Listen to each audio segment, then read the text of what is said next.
Russia Ukraine యుద్ధం మరింత తీవ్రమైంది. శాంతి చర్చలు జరుగుతున్న వేళలో రష్యా ఉక్రెయిన్పై భారీ వైమానిక దాడులకు పాల్పడింది.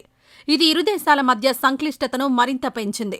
రష్యా అధ్యక్షుడు వ్లాదిమిర్ పుతిన్ ఈ చర్యల ద్వారా ఉక్రెయిన్ను పూర్తిగా స్వాధీనం చేసుకోవాలని భావిస్తున్నట్లు తెలుస్తోంది. క్షిపణులు, డ్రోన్లతో జరిగిన ఈ దాడులు ఉక్రెయిన్ నగరాలను లక్ష్యంగా చేసుకున్నాయి. యుద్ధ తీవ్రతను పెంచడంతో పాటు అంతర్జాతీయ సమాజంలో ఆందోళనను రేకెత్తించాయి. ఈ పరిణామాలపై అమెరికా అధ్యక్షుడు డొనాల్డ్ ట్రంప్ తీవ్రంగా స్పందించారు.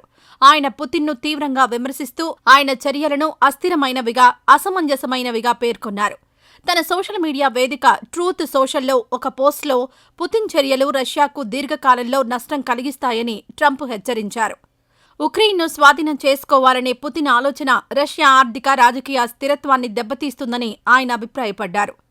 ట్రంప్ తన పోస్ట్లో గతంలో పుతిన్తో తనకు మంచి సంబంధాలున్నప్పటికీ ఈ దాడుల వెనుక ఉన్న ఉద్దేశాలను అర్థం చేసుకోవడం కష్టమని పేర్కొన్నారు. ఈ దాడుల్లో సైనికులతో పాటు సామాన్య పౌరులు కూడా పెద్ద సంఖ్యలో మరణిస్తున్నారని, ఇది అనవసరమైన హింసకు దారితీస్తోందని ఆయన ఆవేదన వ్యక్తం చేశారు. ఉక్రెయిన్లో కొన్ని ప్రాంతాలను మాత్రమే కాకుండా మొత్తం దేశాన్ని ఆక్రమించాలనే పుతిన్ లక్ష్యం అసాధ్యమని, అది రష్యాకు వినాశనకరంగా మారుతుందని ట్రంప్ స్పష్టం చేశారు.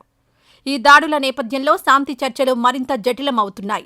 రష్యా ఈ దూకుడు వైఖరి అంతర్జాతీయ సంబంధాలను దెబ్బతీస్తోంది మరియు ఉక్రెయిన్లో మానవీయ సంక్షోభాన్ని మరింత ఉధృతం చేస్తోంది.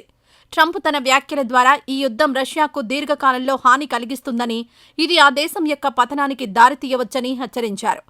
ఈ సంఘర్షణ భవిష్యత్తులో ఎలాంటి దిశగా సాగుతుందో అంతర్జాతీయ సమాజం ఆసక్తిగా గమనిస్తోంది.